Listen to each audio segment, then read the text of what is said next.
Okay, class, please be stand. Prayer leader, please lead us in prayer. In the name of the Father, the Son, the Holy Spirit. Amen. So, who is in charge for our word of the day? Please present it. So, our word of the day is called compati, feeling as happiness or grief shared with another or others. Here dyan yung compati for the community trial sport where to organize the neighbor's food and right. So, class, what is our word of the day? Compati. Very good. So, good morning, class. Good morning. So, before you take your seat, can you please pick some piece of paper under your chair and throw it? Thank you. Please now be seated. So, now let us check your attendance first. So, say present if I call your name. Abat, Alberca, Bilocan, Eddie, Girocho, Casolero, Tado, Valeriano. Wow! Everyone is present today. So, let's do our perfect lap. Because everyone is present. So follow me. 1, 2, 3. 1, 2, 3. Wow, perfect. So it's a big perfect or it's a big check because everyone is present today. So I know that I given you an assignment yesterday. So did you answer it? Are you done? Very good. So please get your assignment and pass it forward. 1, 2, 3, 4, 5. So late papers will not be accepted. Oh, thank you. Everyone is passed their assignment. Okay, who can recall our last topic yesterday? Miss Jacinto.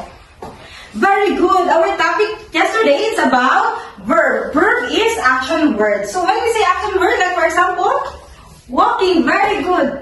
Jumping, very good. I know that everyone understand our topic yesterday. So let's move on to the next topic. But before I proceed to our topic today, let's have our classroom rules. So please read. Classroom rules. Listen carefully. Raise your hand if you want to answer. Show respect to others. Participate actively. Do not use cell phone. Observe Play-Doh. So our classroom rules is you need to listen carefully. Raise your hand if you want to answer. Show respect to others, to your classmates, to your teacher.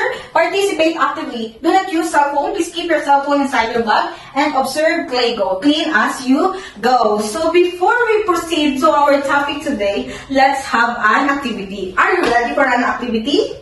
Very good. So very ready and excited. So let's proceed to our activity. So our activity is called Guess the Hidden Meaning. So instruction, look at the set of emojis careful. Each present the hidden phrase. Guess the meaning behind the emoji. So I give you 1 minute to guess and analyze that the hidden meaning of that emoji. So I know you are done guessing on the emoji. So what do you think the answer of number 1, Miss Aritalia? Exactly, time flies. So number 1, we have a clock and we have the airplane. So it's time flies. Very good, Miss Aritalia. Number 2, Miss Pastelero. Exactly, once in a blue moon. So very good, Miss Pastelero. You got the correct answer. Number 3, Miss. Oh, you're raising your hand, Miss Jacinto.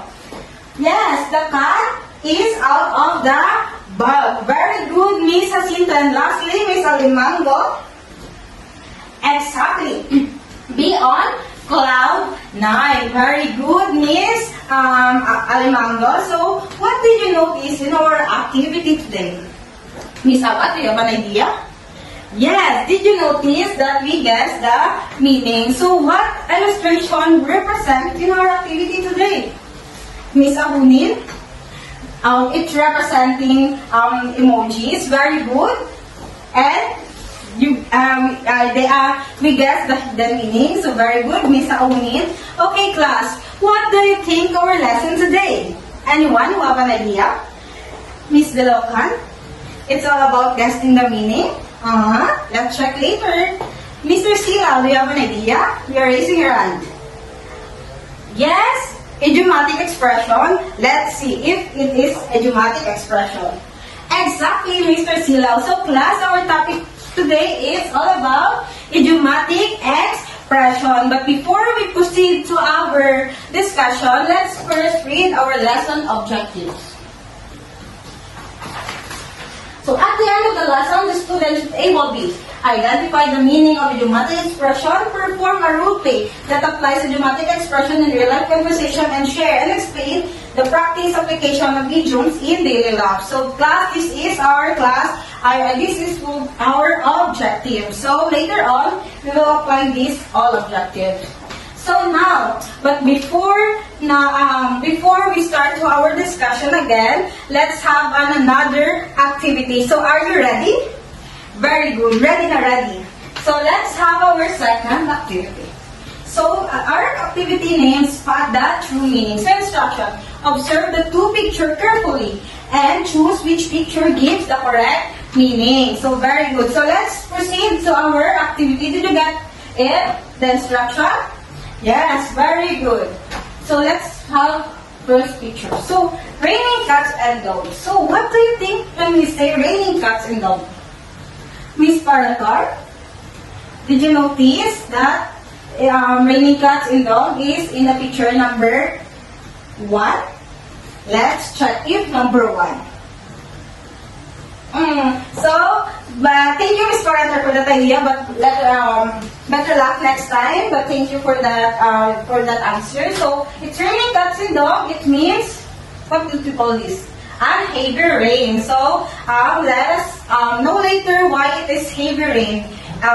Heavy rain, correct. So next picture. Spill the beans. So what do you think the true meaning of this picture? Miss Pakalinga. Okay, did you think that is picture number 1? Yes, when we say spill the beans, exactly, Miss Pakalinga. So when we say spill the beans, what this picture says? It's telling something, or what this picture illustrates? Telling something or reveal something. Okay, that is, this activities is an example of idiomatic expression. So now, let us discuss the idiomatic expression.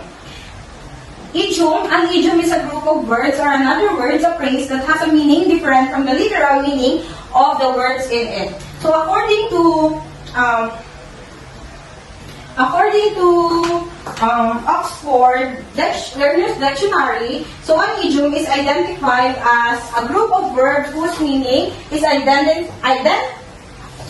different from the meanings of individuals' words. So according to Oxford, so let's check another. According to Merriam-Webster Dictionary, according to them, an idiom is an expression that use of a language that is particular itself, either in having a meaning that cannot be derived from the conjoint meanings of elements, such as up in the air for undecided, or in its grammar, a typically use of words such as giveaway. So when we say idiom, it is a group or phrase that has a meaning, and that has a meaning different from the literal meaning. Did you get it? What is idiom? Very good. So idiom is different meaning from the literal meaning. So why we use idiom in a sentence? So idioms can be powerful linguistic tool, only that we are used in right way in learning idioms. A time-consuming process is the fact that you cannot depend merely on the meaning individual words or understand the entire phrase means. So idioms are not meant to be used in academic or personal writing. In a lighter context, the use of idioms can make your piece of writing or speech unique. Idioms can also be used to indicate fun or even sarcasm. Like any other components of a language, you like to be careful with the use of idioms as well. The only problem is that if you would make no sense or effect to a group or people who do not know the meaning of idioms are using. So let's have our examples of idioms. So when we say break the ice, what do you comes in your mind when we say break the ice? We will break the ice. So the meaning of break the ice is to start a conversation or make people feel more comfortable. So example, to break the ice at the party, I said hello to the person next to me. So that is meaning of break the ice, to feel more comfortable. Another one example, break a leg, a way of wishing someone good luck, especially before a performance. So when we say break a leg, we will saying good luck to our friends or other people. So the meaning of break a leg, it's not when we break our leg, how about it's good luck. So that is an idiomatic expression. So another example, a piece of cake. So when we say a piece of cake, it's something very easy to do. The test was example. The test was very easy, a piece of cake. I finished it very quickly. So very easy when we say a piece of cake. So another example, under the water, weather. Feeling slightly ill. I'm feeling a bit under the weather today. I might stay home at rest. So when we say under the weather, it's feel some slightly ill. So another one, once in a blue moon. So very rarely. So I only eat fast food once in a blue moon. I usually cook at home. So when we say once in a blue moon, very rarely. So then you get it, class? Did you understand what is idiomatic expression? Exactly, thank you. So what is the difference what is the difference between the literal meaning of idiomatic expression? Oh, so in literal meaning, so when we say literal meaning, it's different from the idiom word. So the idiom word has different meaning from the literal meaning. So exactly. So give me one example of idiomatic expression that I present to you. Miss Abat? Okay, break a leg. So thank you, Miss Abat. Did you listen to our discussion? So when we say break a leg, Miss Abat said, good luck. So that is idiomatic expression example. So why should we be careful in using idioms with other people who may not understand it? Why? Okay, Mr. Silao. Thank you. So we need to be careful in using idiomatic expression because there are some people that are not understand what is idiomatic expression. Like for example, in the phrase break a leg, they know that when we say break a leg, it comes in their mind that we break the leg. So they did not know the true meaning because idiomatic expression have a different meaning from the literal meaning. So let us be careful when using idiomatic expression to other people that did not know what is idiomatic expression. So exactly, thank you class. I know that. Did you understand what is idiomatic expression? So now, I know there's no question. Class, clarification. By interaction, huh? Okay, I know that everyone's understand our topic today. So let's have another activity. So activity, act it up. Instruction, create a short role play using at least 5 idiomatic expression in real life conversation. We have group 1, the scenarios will be in school, group 2, house, and the group 3 is small. So let's count off. 1, 2, 3, 1, 2, 3. So very good. So this will be the group 1, which will be the group 2 and the group 3. So I have there printed rubrics for your activity.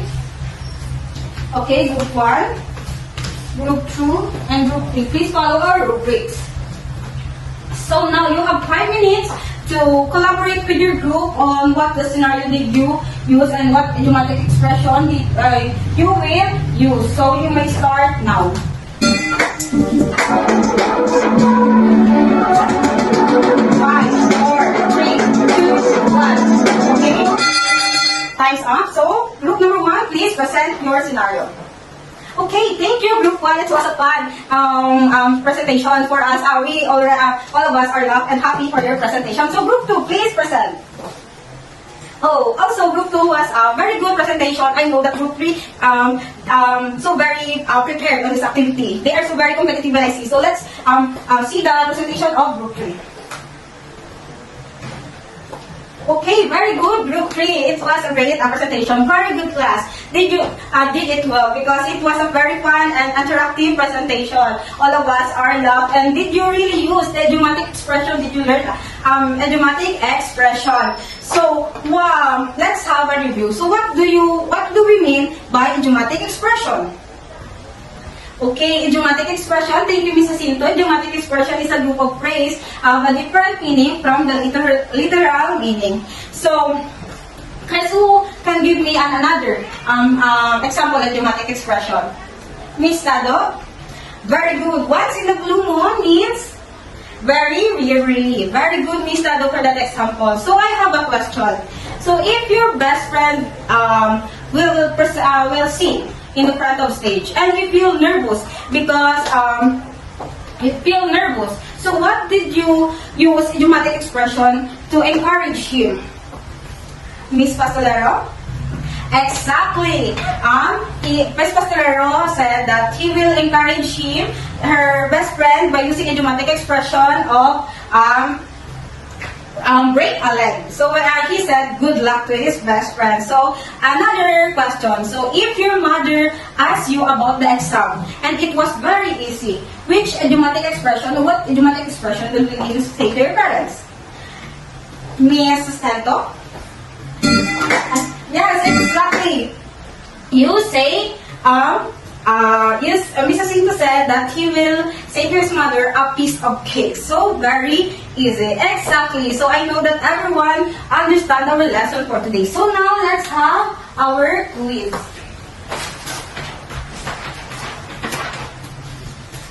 So, let's have our quiz.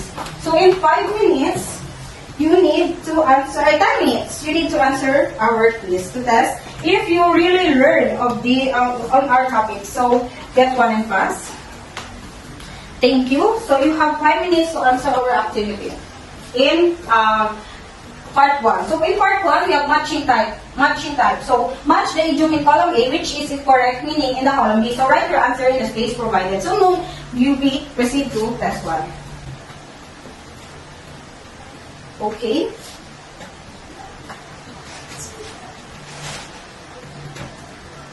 Okay, you may proceed to test 2. Write true if the statement is correct and false if it is not. Write your answer in the space provided. So now, please proceed to test 2.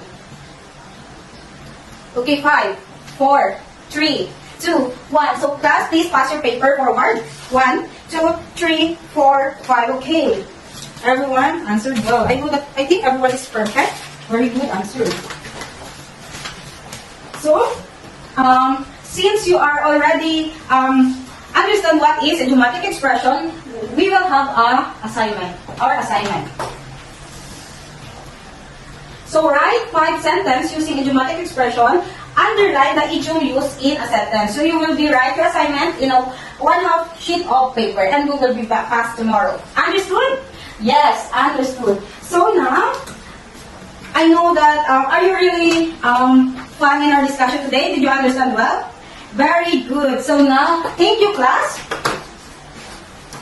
Let us check first our objective if we attain this. At the end of the lesson, the student should able to, we already identified the meaning of idiomatic expression. Very good, exactly. We identified the meaning of idiomatic expression.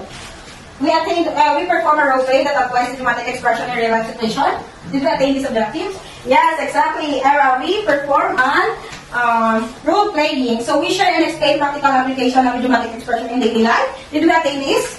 Very good. Exactly. Did we attain this? So did we attain this? All of objectives. So good day, class. Thank you, class. Keep the ball rolling. Don't just stop learning here in the classroom. So I hope you learned a lot of me and did you understand our topic? Thank you and goodbye. Goodbye. Thank you, class.